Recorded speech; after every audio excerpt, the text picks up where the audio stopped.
Okay, so we are now going up to the last part of the chapter. ये तो बहुत ही last part आ गया हमारा। Section number 125, 26 और 27 ही बाकी रह गए, और बाकी दो जो सेक्शन हम रहे थे वो हमने एक सेपरेट वीडियो में बनाए थे, क्योंकि वहाँ पर मैंने आपको स्टेप बाय स्टेप बताया था कि कोई भी सेक्शन को कैसा समझना है, उसके प्रोविजंस को कैसा इंटरप्रेट करके आपके नोट्स में उसको आपको ट्रांसलेट करना है, कैसा बनाना है। तो that was what we covered in the last 2 videos. अभी मैंने क्या किया है, मैंने प्रेजेंटेबल नोट्स ही बना दिए, ताकि here we are not wasting more time on writing. आपको एक आइडिया मिल गई होगी, वो इंपॉर्टेंट है। आइडिया लेना इज़ इंपॉर्टेंट, आगे जाके आपको खुद बनाना is what is more, it is आपका वो क्रिएटिविटी होनी चाहिए आपको बनानी चाहिए। ऑल राइट, तो इसी तरीके से आप इस सब्जेक्ट को पढ़ सकते हैं। But we are still covering, अभी हम लोग का जो रिमेनिंग सेक्शन है इसको मैं कवर करूँगी, मैं आपको बताऊँगी। फिर भी यहाँ पे हम लोग देखने वाले मैंने कैसे नोट्स को बनाया है, तो फिर आपको फिर से और थोड़ी आइडिया मिलेगी, बट हम लोग यहाँ पे लिखेंगे नहीं। All right, okay. अभी हम लोग ने जो प्रीवियस 2 सेक्शंस किए थे, आई होप आपने उसको अच्छी तरीके से समझ लिया है, उसको अच्छे से याद भी कर लिया है। मेरे साथ ही किया होगा, क्योंकि आपने जब उसको लिखा होगा ना समझने के बाद, तो आपके माइंड में एकदम फिट हुआ होगा। तो you don't have to focus more, मतलब आप कोई भी चीज़ को समझ के लिखते हो ना, तो आपको बहुत टाइम तक रिटेन होता है। That is the biggest advantage of writing and law and I would recommend कि लॉ एंड ऑडिट सब्जेक्ट में आपको राइटिंग प्रैक्टिस होनी चाहिए। सो that is the trick and that is a tip that you can keep in your mind. All right, when you are going to study those subjects. However, I'm not covering audit here, but I'm still giving you a small tip that I've recollected in my life. Okay, ठीक है, बहुत सारी बातें हो गई। अभी हम लोग करेंगे शुरू section number 125, that is the investor education protection fund. If you are seen the last video, हम लोग ने देखा था कि इन्वेस्टर एजुकेशन प्रोटेक्शन फंड क्या होता है। हमने देखा था कि जो अनपेड डिविडेंड अकाउंट होता है, उसमें जब अमाउंट हमारा अनपेड होता है कुछ टाइम पीरियड के लिए, वो कितना टाइम पीरियड होगा आपको कमेंट करके बताना है, क्योंकि मुझे ये देखना है कि आपने पढ़ के आया है क्या। Okay, so I am not going to keep on telling, वो सारी चीज़ें मैं बार बार रिपीट नहीं करूँगी। हाँ, जो नया सेक्शन हम कर रहे हैं उसका मैं रिपीटेशन ज़रूर दूंगी, लेकिन जो प्रीवियस वाला था मुझे आपको मालूम होना चाहिए कि आपने इसे पढ़ा है कि नहीं पढ़ा है, कैसा मैं अंडरस्टैंड करूँगी। So you should give me the answer in the comment section. All right, तो यहाँ पे आपको section number 125 is the investor education protection fund. ये इन्वेस्टर एजुकेशन प्रोटेक्शन फंड आपको बताया गया है, क्योंकि हमने प्रीवियस सेक्शन में देखा था कि जो भी अमाउंट अनपेड डिविडेंड अकाउंट में होता है, उसको हम लोग कुछ टाइम पीरियड के बाद हम लोग इन्वेस्टर एजुकेशन प्रोटेक्शन फंड में ट्रांसफ़र कर देते हैं। एंड सिमिलरली वो अमाउंट के साथ हम लोग कुछ टाइम बाद शेयर्स को भी ट्रांसफ़र कर देते हैं। All right, so what is this investor education protection fund? आपको अगर पता ही नहीं है इन्वेस्टर एजुकेशन प्रोटेक्शन फंड है तो कैसा, तो that is why they have given you next section number 125। इसमें आपको समझाया गया कि what is this. Okay,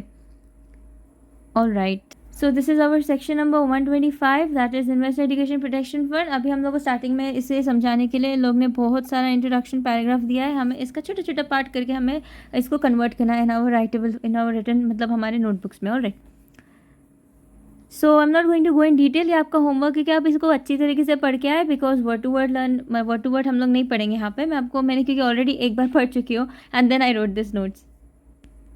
okay, so the relevant provisions are discuss below. हम लोग यहाँ से शुरू करेंगे।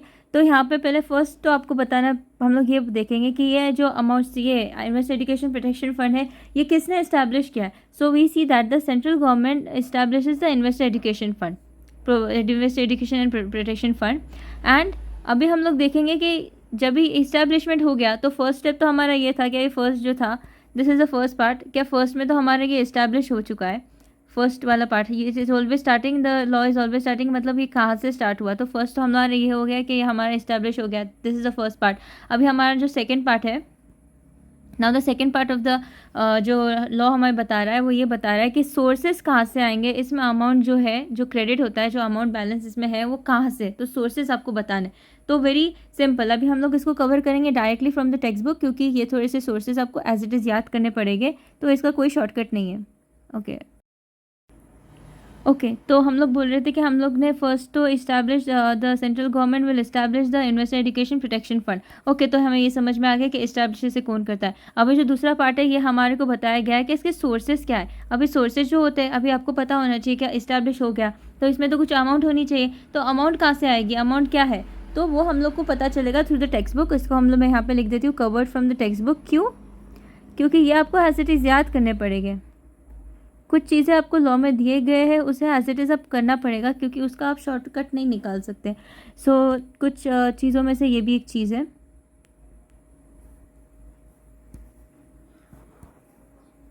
ओके, तो यहाँ पे हमें बताया गया है the relevant provision as below, ये वाला पार्ट है, इसको हम लोग ना थोड़ा सा फोकस से पढ़ेंगे, क्योंकि दिस आर द सोर्सेज, ये सोर्सेज थोड़े से इंपॉर्टेंट है। So I just make a little okay all right. तो यहाँ पे आपको बताया गया है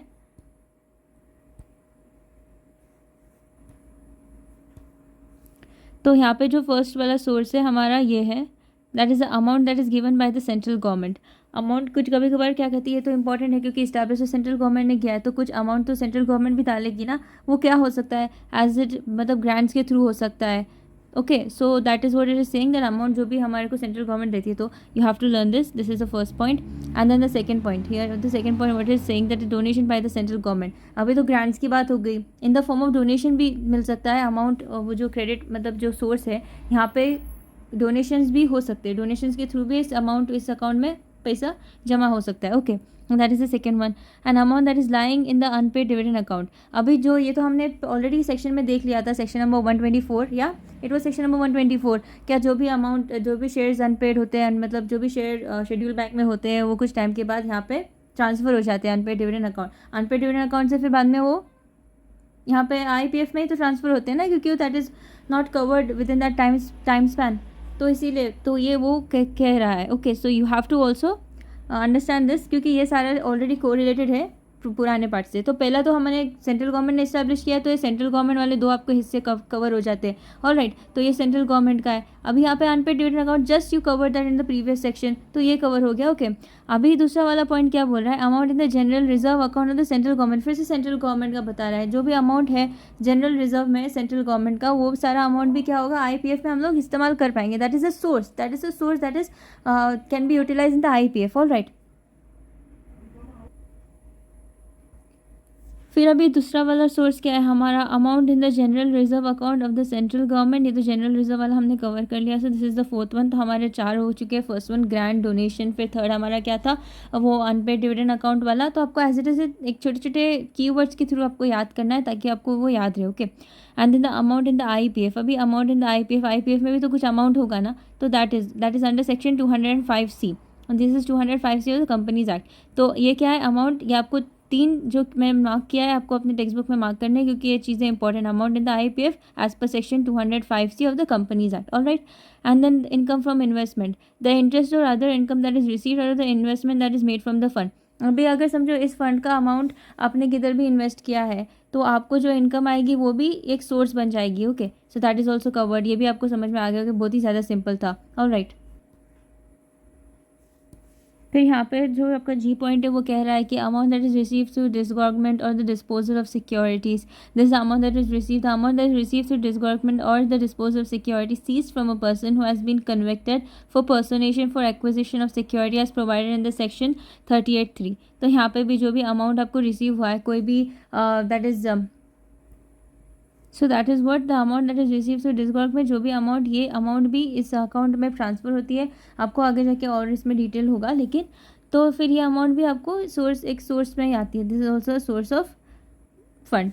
and then what is the next one is application money. तो एप्लीकेशन मनी तो वो होता है कि that is receive by the company for allotment of any securities and that is due for refund. Alright तो ये वाला जो अमाउंट है ये भी एक सोर्स ऑफ फंड बन जाता है। तो टोटल हमारे इतने सारे पॉइंट्स थे और आपको सारे ये पॉइंट्स में गो थ्रू करना है जो मैंने मार्क किया। अगर आपको ये लर्न नहीं हो रहा है तो in that case I will show you. इसमें ना छोटा छोटा ये कर देना, this is the fund, this is the sources of fund. तो ये आपके सोर्सेज ऑफ फंड हो जाते हैं ना,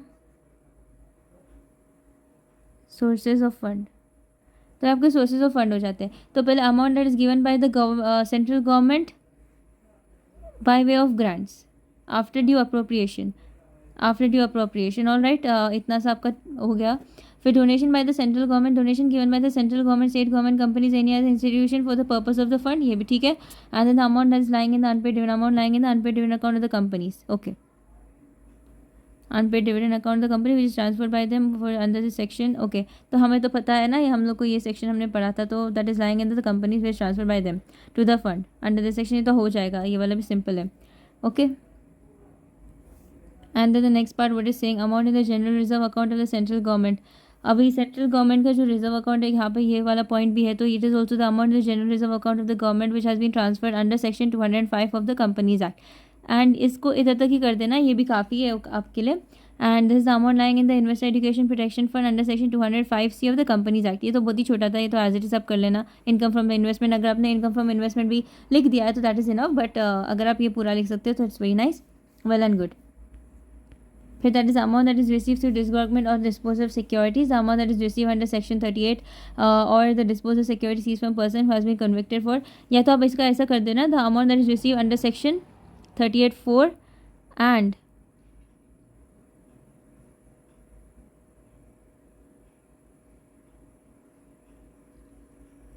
और section okay.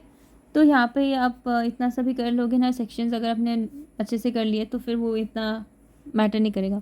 And what is application money that is receive by the company for the allotment securities and that due for refund, then application money due for refund. Okay, तो इसको आप ignore कर सकते हो। तो this is how you can already mark कर सकते हो इतना। हाँ, नेक्स्ट पेज पे भी हमारे पास कुछ सोर्सेज और है, so will go to the next page.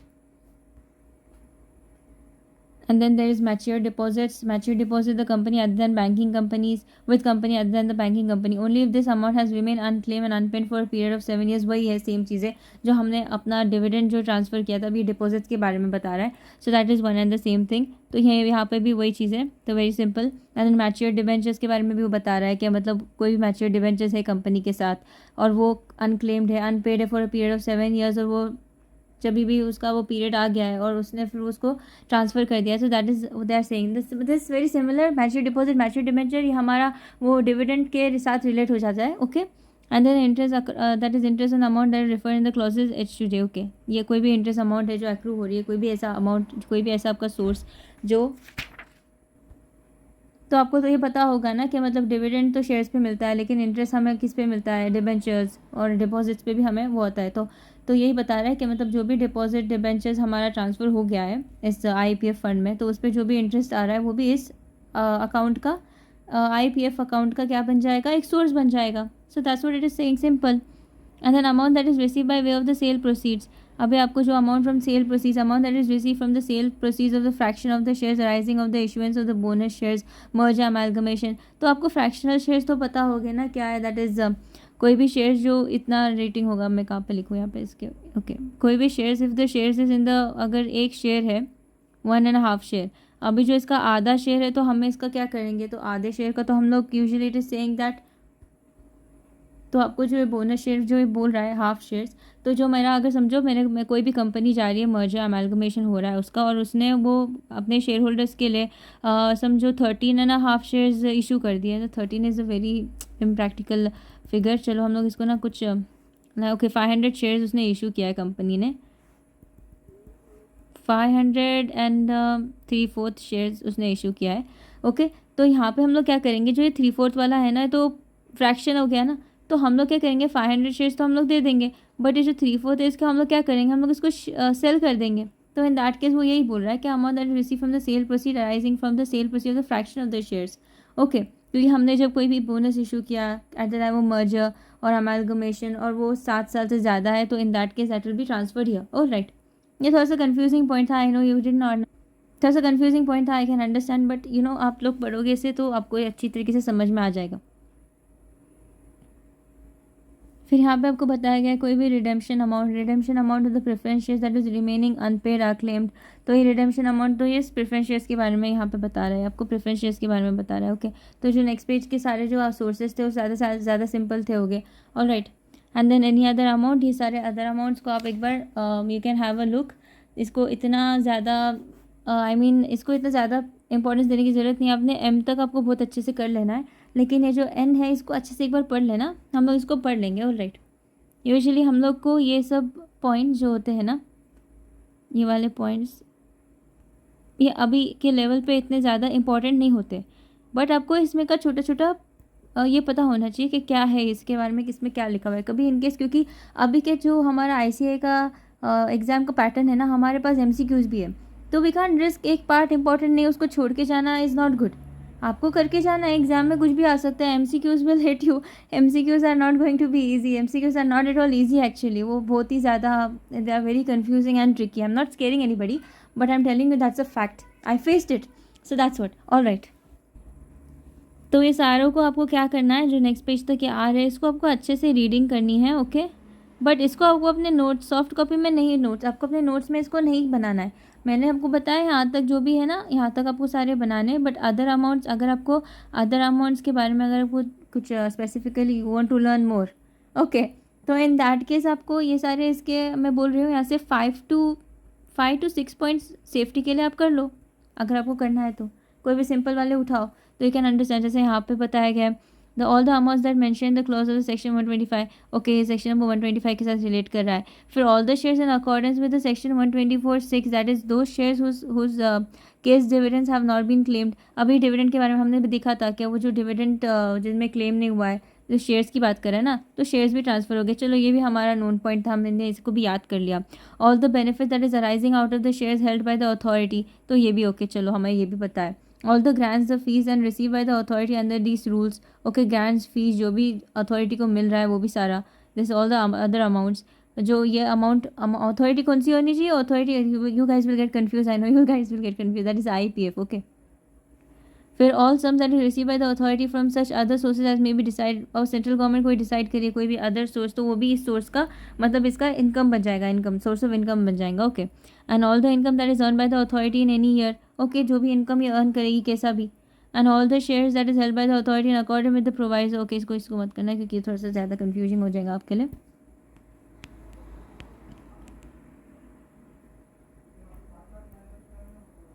फिर यहाँ पे all other sums of money collect by the authority is इन्वेस्टेशन द एक्ट, वो यही बता रहा है ना कि जो भी अदर सोर्सेज होगा वो जो भी इसको इनकम आएंगे वो सारा कुछ इसमें आ जाएगा, तो that's what it is saying. तो बस तो आपका यहाँ पे सोर्सेज खत्म हो जाता है, आपका जो सेकंड पॉइंट था ना वो खत्म हो जाता है, इस सेक्शन का इस वाला पॉइंट खत्म हो जाता है। इट वाज वेरी कंफ्यूजिंग, मतलब थोड़ा सा लॉन्ग भी था but it was also interesting. आपने अगर समझो इसको समझ लिया ना, आपने छोटे छोटे इसमें किया ना, अगर आपने अदर अमाउंट को अगर आपने छोड़ के बाकी के पॉइंट्स में ज़्यादा इंपॉर्टेंस दे दिया ना तो इट्स फाइन। तो ये बाकी के पॉइंट्स तो ज़्यादा हमारे सिंपल थे, इतना भी कुछ इसमें टफ नहीं था। मैंने अगर ये फर्स्ट पेज का आपको मैंने मार्किंग अगर बताया था, आपने मेरे साथ मार्क किया तो it is not tough, okay. ये सेकेंड वाला पेज तो आपको फिर भी it was related with your shares का, वो 7 साल के अंदर ये सब वो था ना, वो सारी चीज़ें इसमें आपको शो करी गई थी, वो एज इट इज़ आपको समझना है and then you have to learn all this. यहाँ तक आपको अच्छे से करना है। यहाँ पे 2-3 पॉइंट्स आपको अगर करने हैं तो 5 to 6 points I would recommend कर लेना, okay. So our sources of fund is over. अभी हम लोग शुरू करने वाले हैं, I will make this little shorter. अभी हम लोग आएंगे इसका नेक्स्ट पार्ट में जो ज़्यादा इंटरेस्टिंग है, अभी इतना ज़्यादा प्रैक्टिकल नहीं, इतना ज़्यादा कंफ्यूजिंग नहीं है। ये वाला क्या है ना, सेक्शन थोड़ा सा बड़ा है, इसके बाद सारे जो सेक्शन हमारे बचे हैं ना वो सारे छोटे छोटे हैं। So that is also this is a very interesting chapter, इसीलिए लेकिन यहाँ पे ज़्यादा बड़े बड़े सेक्शंस नहीं है। सो अभी नेक्स्ट वाला जो सेक्शन है हमारा, sorry this is not a section, तो हमारा नेक्स्ट वाला पॉइंट है ना जो अभी सोर्सेज हो गए, अभी हम लोग इसको कैसा यूज़ करेंगे, यूटिलाइजेशन ऑफ द फंड के बारे में बता रहा है, okay.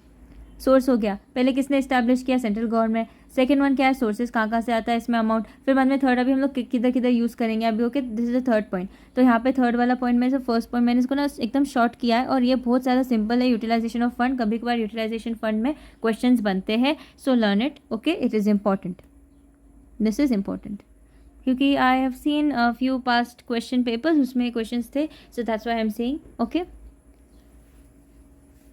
So it is saying you about the utilization of the fund. यहाँ पे the first point is saying that is refund of the unclaimed dividend, deposit amount etc. तो यहाँ पे बोल रहा है that refund of the unclaimed dividends, mature deposit, mature debentures, the application money due for refund and the interest thereon. तो यहाँ पे हम लोग इसको इस तरीके से भी इस्तेमाल कर सकते हैं। So this is your first point, एकदम शॉर्ट में एकदम सिंपल सा था, ओके। सेकेंड वाला पॉइंट आपको बोल रहा है द प्रमोशन। अभी ये जो education investor education protection fund है, अभी हम लोग इसको क्या करेंगे, हम लोग इसको प्रमोट करने के लिए यूज़ करेंगे। क्या चीज़ के लिए, promotion of the investor awareness and protection.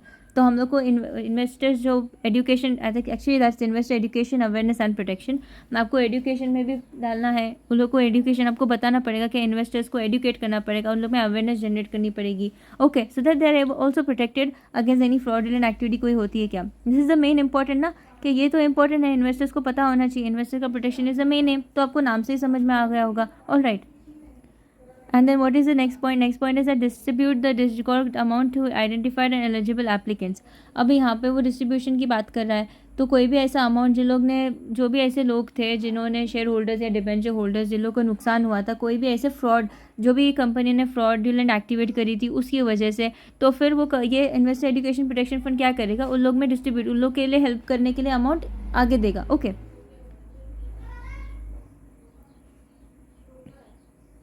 और ये तो सब होगा, कैसे होगा, ये अमाउंट उन लोग इतना इजीली रिलीज़ नहीं करेंगे। ओके, वो as per the orders made by the court होगा which has ordered the disgorgement. Okay, and then the next one is what, reimbursement of the legal expenses. Okay, यहाँ पे mistake हो गई है, expenses, that is the reimbursement of the legal expenses in pursuing the class action suit. Okay, तो यहाँ पे भी reimburse हो जाएगा सारा अमाउंट, जो भी क्लास एक्शन जो भी सूट में यूज़ हुआ होगा वो सारे, इसमें भी वो लोग इस अमाउंट को कंसिडर करके चलेंगे। और फिर एनी अदर अमाउंट जो भी अदर पर्पज़ के लिए लोग यूटिलाइज़ करेंगे वो सारा अमाउंट ये लोग यूज़ करेंगे। Okay, so that is all the 5। ये utilise of the fund, utilisation of the fund, ये 5 चीज़ों के लिए यूटिलाइज होगा। फर्स्ट वन तो रिफंड करेंगे हम लोग अनक्लेम्ड अमाउंट, फिर हम लोग प्रमोट करेंगे, फिर हम लोग डिस्ट्रीब्यूट करेंगे कोई भी डिस्कॉर्ड जिसको भी नुकसान हुआ या कुछ हुआ है तो हम लोग उसको एट द कोर्ट के ऑर्डर्स पे हम लोग करेंगे। फिर बाद में reimbursement of the legal expenses, कोई भी लीगल एक्सपेंसेस हुआ है, कोई भी इस फंड के मतलब कनेक्शन में कोई अमाउंट हमारा कोई भी लीगल एक्सपेंस हुआ है तो वो सारा अमाउंट हमें वापस कर देगी। और फिर एनी अदर पर्पस जो भी इंसिडेंटल रेट हुए वो सारा अमाउंट वो सारी चीज़ों के लिए यूटिलाइज होगा। So this are all the 5 purpose और the 5 utilization of the fund. यहाँ पे 5 जगहों पे हो जाएगा अमाउंट। ऑल राइट, तो ये हमारा यूटिलाइजेशन ऑफ फंड का पार्ट हो गया है and I hope you have understood. अभी हमारा जो सेकेंड थर्ड पार्ट ये बोल रहा है कि रिफंड ऑफ द अमाउंट। अगर हम लोग टेक्स्ट बुक के थ्रू जाएंगे तो यहाँ पे वो बता रहा है कि refund of the amount. Okay, so this is a person, अगर कोई भी इंसान है, okay I am not in line with this textbook, the person amount refer to in the section of the subsection was transferred after expiry of 7 years as per the provision shall be. Okay, कोई भी इंसान है, अभी कोई भी इंसान है जहाँ उसका अमाउंट ट्रांसफ़र हो गया था इस IPF अकाउंट में और 7 साल एक्सपायर हो गया एज़ पर द प्रोविजंस, उसको एज़ पर द सेक्शन के प्रोविजन के हिसाब से उन लोग को रिफंड मिल जाएगा out of the fund in respect of such claims. Okay, तो यहाँ पे उसको रिफंड की बात हो रही है। कोई भी पर्सन है who is entitle, any person who is claiming to be entitle to the amount, उसको अमाउंट मिलनी चाहिए थी, वो IPF को अप्लाई करेगा कि मुझे रिफंड चाहिए। तो हम लोग ने पहले के सेक्शन में भी ये देखा था कि एक बार जो अमाउंट आपकी ट्रांसफ़र हो जाती है IPF अकाउंट में तो अभी वो कंपनी के पास तो नहीं जाएगा, उसको आना पड़ेगा डायरेक्टली IPF से ही उसको अप्लाई करना पड़ेगा। वो जो भी उसका अमाउंट है जो भी उसको है वो क्लियर करेगा IPF। Okay, that's not with the company now, it has to complete the application, जो भी उसका कंडीशन सारा कुछ है उसको यहाँ पे कंप्लीट करना होगा। ओके, फिर अब हमारा जो अभी अदर प्रोविज़न शुरू होगा, यहाँ पे अदर प्रोविज़न हम शुरू करेंगे। Okay, so this is other provisions. अभी इसके बारे में हमारे को थोड़ा सा डिटेल में बताया गया कि इसके बारे में हाउ इट इज़ कॉन्स्टिट्यूटेड, अभी यहाँ पे क्या क्या होता है, यहाँ पे कैसा उसका एडमिनिस्ट्रेशन होता है, क्या होता है, क्यों लोग ये करते हैं and all that, it is now detailing now. तो यहाँ पे बताया the constitution of the authority for the administration of the fund. अभी कॉन्स्टिट्यूशन यहाँ पे कौन कौन होता है उसके बारे में बताया गया है। तो okay, I did some mistakes here in writing, so हम लोग इसको थोड़ा सा टेक्स्ट बुक के थ्रू देख लेंगे। तो इसका कॉन्स्टिट्यूशन कौन होता है, तो हमारे को टेक्स्ट बुक में ये बताया गया है क्या, the secretary the ministry of the corporate affair shall be the ex officio chairperson of the authority. तो यहाँ पे वो यही बता रहा है कि जो आपका सेक्रेटरी है ना of ministry of corporate affairs का, वो डायरेक्टली यहाँ पे वो इधर के यहाँ पे secretary automatically becomes the chairperson of the authority. Okay, so that is why we have given the ex officio. यहाँ पे कोई मिस्टेक हो गई मेरे से, मैं इसको यहाँ पे करेक्ट कर लेती हूँ। ओके, तो यहाँ पे बता रहा था कि constitution of the authority for administration, यहाँ पे कॉन्स्टिट्यूएंट्स में कौन हो गए, तो एक तो है secretary of the ministry of the corporate affair shall be the ex officio chairperson, मतलब वो यही बोल रहा है कि जो मिनिस्ट्री ऑफ कॉर्पोरेट अफेयर्स के सेक्रेटरी है ना वो यहाँ पे चेयरपर्सन बन जाएंगे। एंड जो CEO होगा ना वो अपॉइंटेड होगा सेंट्रल गवर्नमेंट के through. So CEO will be appointed by the central government, the CEO shall be appointed by central government. तो फर्स्ट वन कौन था, CEO, this CEO will be the chairperson, तो हमारा secretary of the ministry of corporate affairs होंगे। फिर second वाले क्या, CEO को अपॉइंट करेंगे सेंट्रल गवर्नमेंट। एंड एडिशनली क्या होगा, जो मेंबर्स हैं उनका मैक्सिमम, यहाँ पे टेक्स्ट बुक में हमारे बताया गया है क्या, addition there shall be 6 members. 6 members तो होने चाहिए, लेकिन 6 मेंबर्स, आप मैक्सिमम 7 जा सकते हो, लेकिन उससे कम नहीं होना चाहिए, 6 से कम नहीं होना चाहिए, 6 या तो 7 होना चाहिए। ऑल राइट, तो यहाँ पे हमारा ये वाला पार्ट भी कंप्लीट हो जाता है। अभी सेकंड वाला पार्ट क्या बता रहा है, the provisions of the required resources by the central government for the administration of the fund, यहाँ पे बताया गया। अभी इसका हम लोग ने शॉर्ट किया है क्योंकि ये अदर प्रोविजंस में आता है और आपको इसकी अंडरस्टैंडिंग होनी ज़रूरी है। सो वो अंदर भी जो इसका पैराग्राफ बताया गया है ना, यहाँ पे अगर हम लोग देखेंगे ना तो यहाँ जो पैराग्राफ बताया गया है ना उसमें ज़्यादा कुछ कंटेंट नहीं है, वो बस ऐसा ही कुछ कुछ रेफरेंस लगा के वो बता रहे हैं आपको। तो आपको ज़्यादा इंपॉर्टेंट है कि आप इसका ये जो मेन है ना, मेन सब हेडिंग, उसको आप समझ लें। तो इसलिए मैंने मेन सब हेडिंग को इसको यहाँ पे लिख दिया है। तो that is what administration of the, this is administration of the IPF। First one तो यहाँ पे क्या होगा, कैसा इसका हम लोग क्या करेंगे, तो फर्स्ट क्या करेंगे हम लोग, इसको एडमिनिस्टर करेंगे द IPF अकाउंट। फिर दूसरा ये क्या करेगा, कॉन्स्टिट्यूएंट्स के बारे में हम लोग बात करें, this is all the other provisions. Okay, so provisions ये क्या है, provisions that is relating to the administration of the fund. फिर authority to work in consultation, पहले तो हम लोग मेंटेन करेंगे separate account and other relevant records. हम लोग क्या करेंगे, पहले तो एडमिनिस्टर करेंगे, फिर उसको सेपरेट अकाउंट भी मेंटेन करने का काम करेंगे। फिर हम लोग क्या करेंगे, ये अकाउंट क्या करेगा, वो स्पेंड करेगा मनी। स्पेंड क्यों करेगा पैसा, क्योंकि वो उसको क्या करना है, carrying out the spending money for, third वाला क्या है, थर्ड वाला प्रोविजन हमें क्या बोल रहा है कि हम लोग उसको स्पेंड मनी, हम लोग यहाँ पे पैसा भी स्पेंड करेंगे। क्यों हम लोग स्पेंड करेंगे, for carrying out the objects of the fund. हम लोग ये अमाउंट स्पेंड करके हम लोग क्या करेंगे, कैरी करेंगे जो भी ऑब्जेक्ट्स हमारे फॉर्म हुए थे उसके लिए। ओके, अभी जो इंपॉर्टेंट वाला पार्ट आ रहा है हमारा ऑडिट ऑफ द फंड है। ऑडिट ऑफ द फंड और क्या है इसका एकदम शॉर्ट में मैंने ना क्या कर दिया, इसको शॉर्ट करके मैंने लिख दिया है पूरा, तो हम लोग इसको समझेंगे। So audit of the fund will be, so audit of the fund, अभी जो इसका अकाउंट ऑफ द फंड होता है वो उसको हम लोग ऑडिट करेंगे। This will be audited the accounts of this fund. Accounts of this fund will B audited bye home, it will B audited bye the central, by the comptroller and the audit general of India.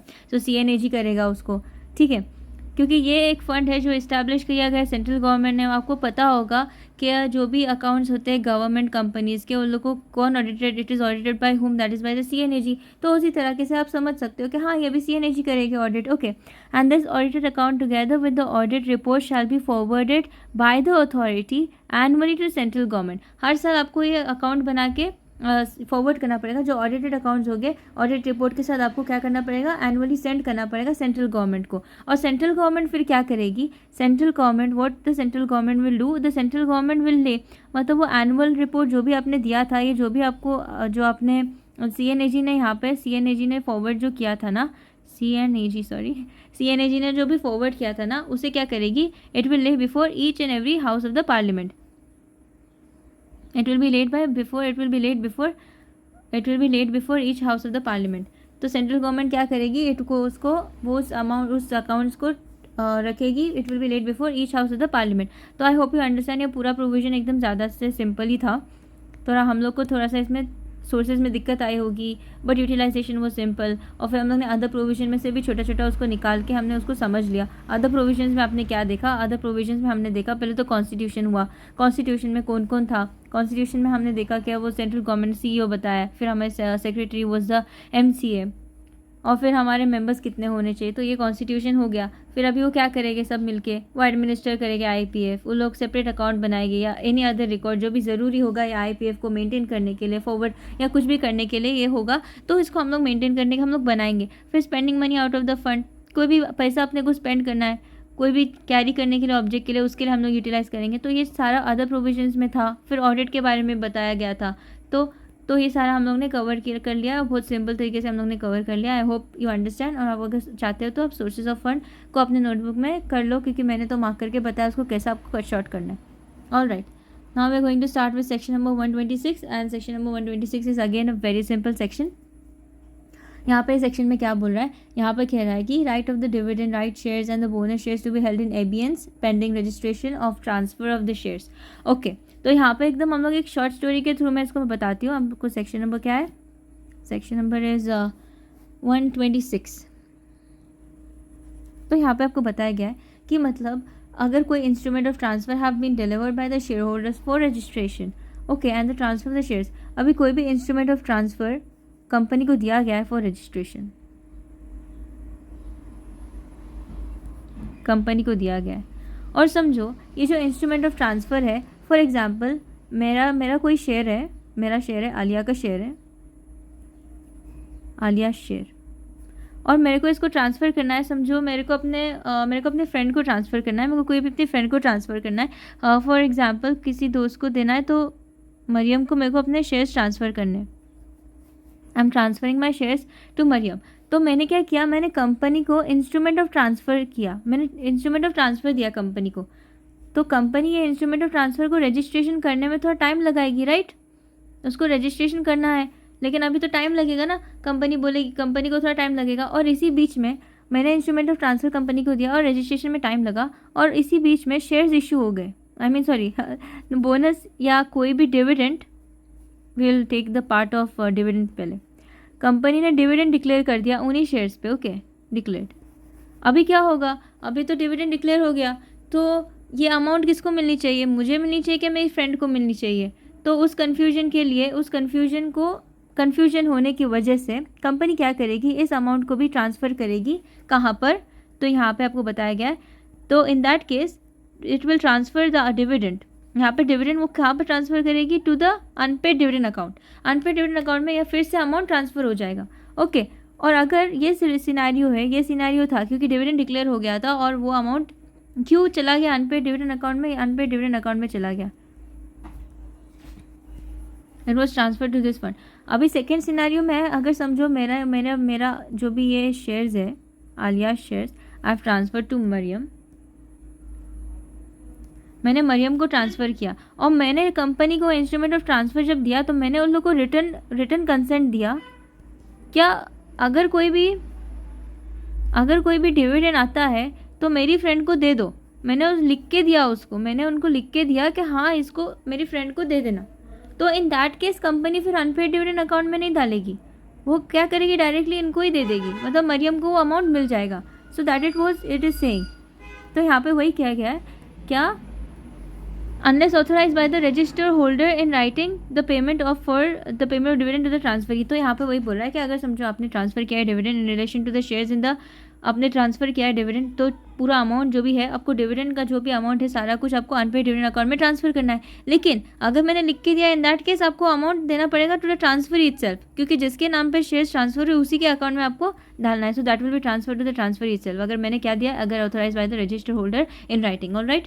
तो यहाँ पे आपका first point हो गया। और अगर secondly वो बोल रहा है कि अगर कोई भी राइट इशू होता है, बोनस इशू होता है, तो as per the law, this is as per the law कि वो shares will be transferred, it will be kept in abeyance, alright. तो इसको हम लोग क्या किधर रखेंगे, इन एबियंस, ऑलराइट। तो ये हमारा ये वाला सेक्शन यहाँ पे कंप्लीट हो जाता है, हमारा सेक्शन कंप्लीट हो गया यहाँ पे। तो this was a very simple section, एकदम सिंपल में आपको मैंने समझाया, एकदम एक एग्जाम्पल लेके हमने समझा, तो ये हमारा कवर हो गया, दैट इज़ कम्प्लीटेड। ये एकदम सिंपल सेक्शन था, आई होप यू अंडरस्टूड। अभी लॉ का सबसे लास्ट पार्ट, लॉ हमेशा क्या कहता है, लॉ हमेशा आपको ये बताता है कि अगर समझो आपने, मेरा लॉ ये है, सेकेंड पार्ट में वो बताता है कैसा इसको फॉलो करना है, और थर्ड पार्ट में अगर आपने लॉ को नहीं फॉलो किया तो आपको पनिशमेंट। तो हम उस थर्ड पार्ट में आ चुके हैं, अभी एकदम लास्ट पार्ट में आ गए हम लोग, ओके। सो आपके लास्ट पार्ट में वो क्या बोल रहा है, सेक्शन नंबर 127 में, punishment for the failure to distribute the dividend, okay. I just open my text book in the case, हाँ। तो this is the punishment for the failure to distribute the dividend within 30 days. अभी 30 days के sorry I already, okay, 30 days के अगर अपने दिन में distribute नहीं किया डिविडेंड डिक्लेयर करने के बाद, तो आपको क्या पनिशमेंट हो सकती है। When the dividend has been declared, अभी कोई भी डिविडेंड डिक्लेयर हो चुका है और वो dividend, when such dividend has been declared, okay. So when the dividend has been declared by the company, when any dividend has been declared by the company, और वही डिविडेंड वो कंपनी ने अभी तक पे नहीं किया है, या तो फिर warrant has been posted within 30 days, warrant has not been posted, warrant आपको पोस्ट नहीं किया है 30 डेज़ के अंदर, या आपने डिविडेंड नहीं डिक्लेयर करके पे नहीं किया है 30 डेज़ के अंदर, तो आपको क्या पनिशमेंट होगी, इसको हम लोग एकदम टेक्स्ट बुक में से कवर करेंगे, क्योंकि आपको एज इट इज़ याद करना है। मैंने आपको बताया प्रोविजन को छोटा कर सकते हो, लेकिन पनिशमेंट या कोई भी ऐसे सोर्सेज या कोई भी चीज़ जो लॉ में दी गई उसको आप छोटा वोटा नहीं कर सकते, आपको एज इट इज़ उसको पढ़ना पड़ेगा, there is no shortcut in that. So law has certain limitations, आपको उसको एज इट इज़ करना पड़ेगा। तो फिर भी हम लोग इसको समझ जाएंगे, पनिशमेंट फेलियर किसको किसको मिलनी चाहिए। तो यहाँ पे बता रहा है कि पनिशमेंट तो पहले तो डायरेक्टर को मिलेगी पनिशमेंट, इसको ना। सो फर्स्ट फॉल यहाँ पे आपको punishment for failure, the punishment for failure अगर ये हुआ तो, so in that case every director of the company who is knowingly a party, पहले हम लोग इसको अच्छे से समझेंगे कि director of the company, director who is knowingly a party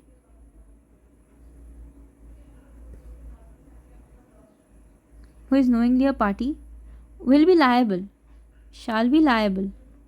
आप इसको ऐसे शुरू करना, आप इसको अगर ऐसे शुरू करोगे ना तो आपको अंडरस्टैंडिंग होगी। तो पहला वाला part relates to a director, second वाला part relates to a company, तो इनको कितना पे करना पड़ेगा, they will be liable to pay minimum fine of 1000 for every day during which the default continues. इन लोगों को यहाँ पे मिनिमम फाइन तो 1000 है, लेकिन वो कितना हर दिन जाएगा, जब तक कि वो डिफॉल्ट कंटिन्यू होगा तब तक के।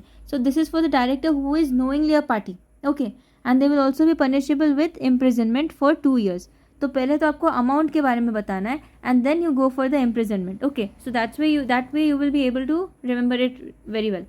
And the second part is saying that the company will also be liable to pay an interest. Okay, company will be liable to pay interest at the rate of 18% per annum during the period for which the default continues. Simple हो गया, okay. You don't have to mention इतना ज़्यादा ये simple interest और ये सब, बस interest के बारे में लिख दो and that is covered. Okay, तो ये आपका ये वाला part भी clear हो गया होगा। ओके, अभी हमारे को ये बताया गया है, तो पनिशमेंट वाला पार्ट मैंने कवर कर दिया था। अभी we are telling about they are saying about the exceptions, exception, okay, this are the exceptions.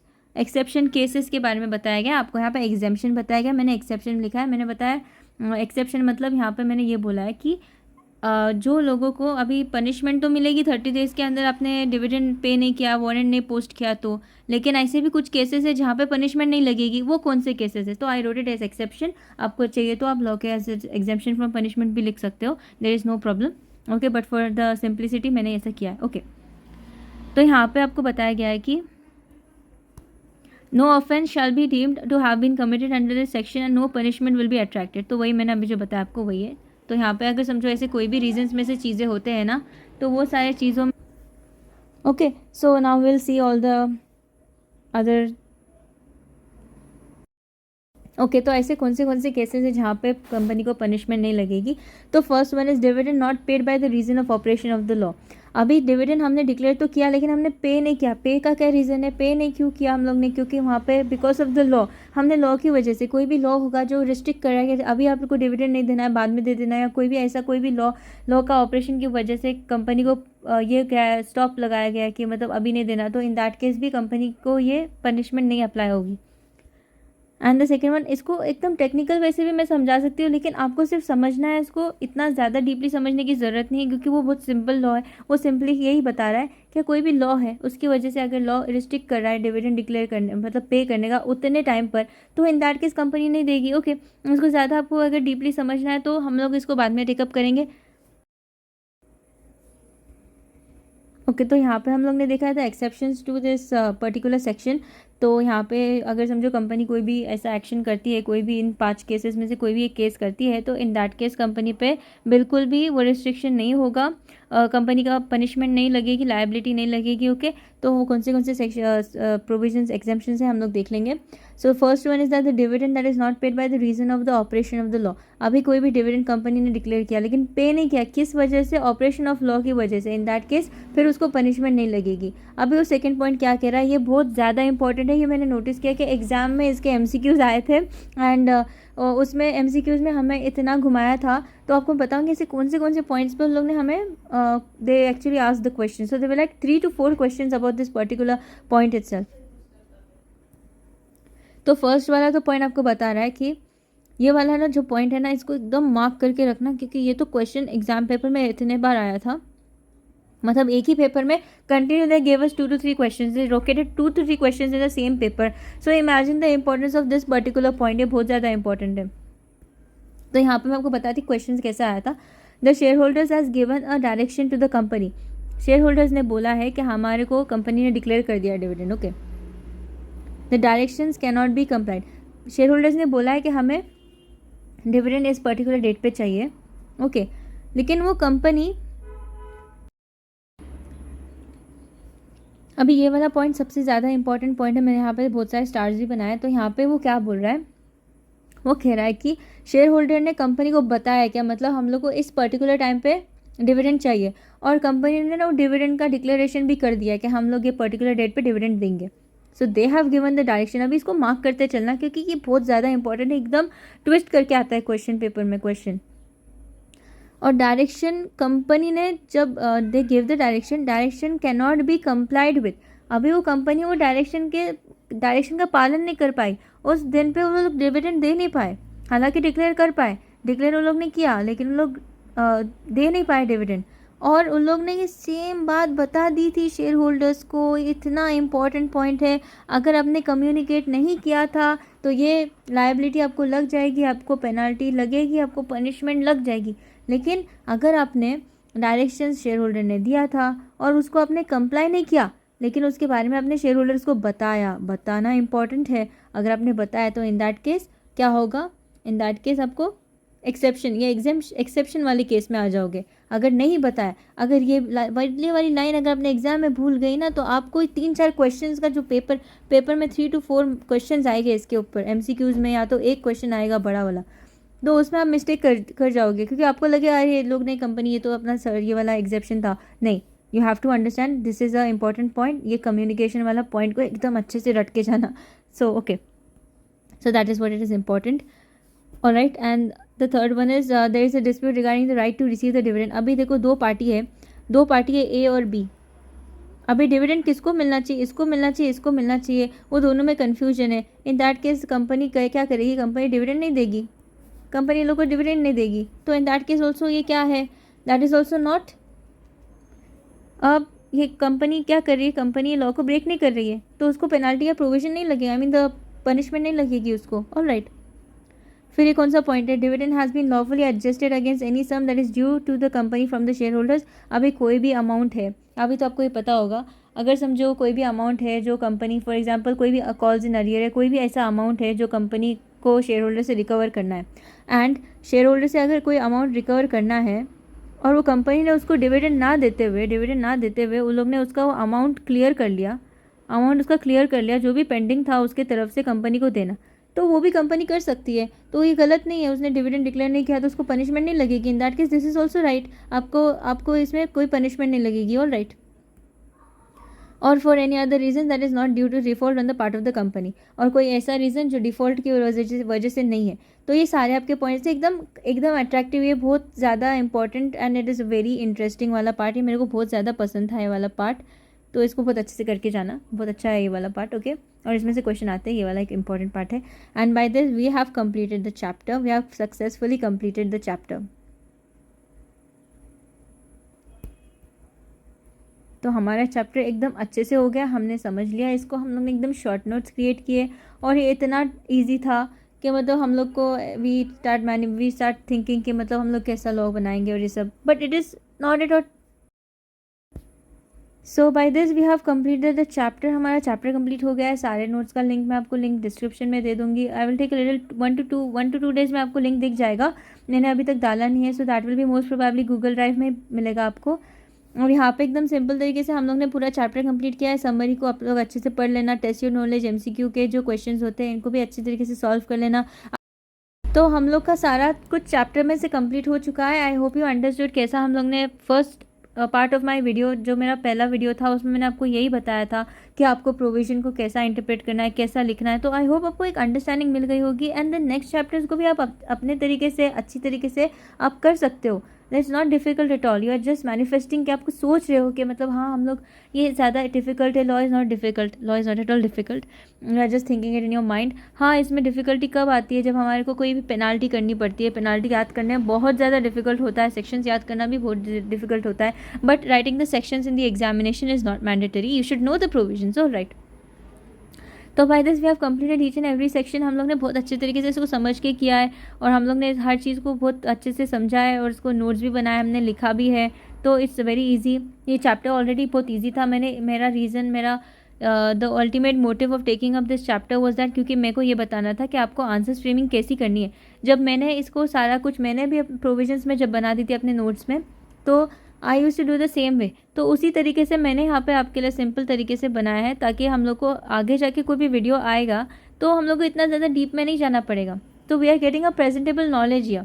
All right, तो ओके फॉर दिस मच, इतना ज़्यादा नहीं बोलना चाहिए। एंड देन इलस्ट्रेशन, सारे इलस्ट्रेशन आपको करने हैं as a part of your homework. कोई भी आपको डिफिकल्टी आए, you can write in my comment section, हम लोग उसका एक सेपरेट वीडियो लाएंगे। ऑल राइट, और फिर यहाँ पे जो भी MCQs है वो भी आपको सॉल्व करके आना है। और फिर बाद में जो सारे डिस्क्रिप्शन क्वेश्चंस है ना, अभी तो आपको नॉलेज आ गई होगी कैसा हम लोग ने प्रोविजंस क्या है सब किया। तो जो प्रोविजंस जो सब मैंने क्लास में कराया ना, इसी बेसिस पे आपको ये आंसर्स को फ्रेम करना है। ओके, आंसर्स फ्रेमिंग के ऊपर हम लोग बाद में जाके क्वेश्चंस हम लोग बाद में जाके एक वीडियो लाएंगे, क्योंकि आंसर्स बनाना भी डिफिकल्ट नहीं होगा आपके लिए, क्योंकि आपको प्रोविजंस आ गए हैं। So that is more than enough. Provisions आ गया तो आप इजीली उसको अंडरस्टैंड करके लिख सकते हो। अभी तो आप इंटरप्रेट करना सीख जाओगे, और ये चैप्टर का सिंपल है, but it is important section number 123 में जो आपको वो कैलकुलेशन वाला पार्ट है ना, उस पर ज़्यादा इंपॉर्टेंस देना, क्योंकि that is also important from the exam point of view. अगर वो प्रोविजन नहीं भी आता है एग्जाम में, तो वो कैलकुलेशन तो एग्जाम में विदाउट फेल आती है, और वो क्वेश्चन रिपीटेड है, बहुत बार आता है, बहुत सारे एग्जाम पेपर्स में ये क्वेश्चन था।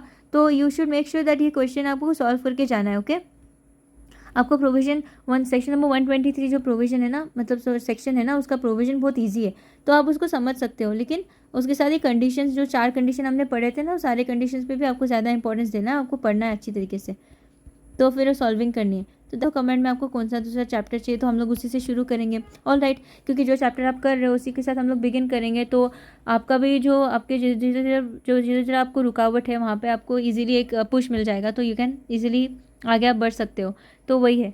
ऑल राइट, तो फिर हो गया हमारा सब। सो टेक केयर गाइज, पढ़ते रहो, and we'll meet you in the next one. Bye bye.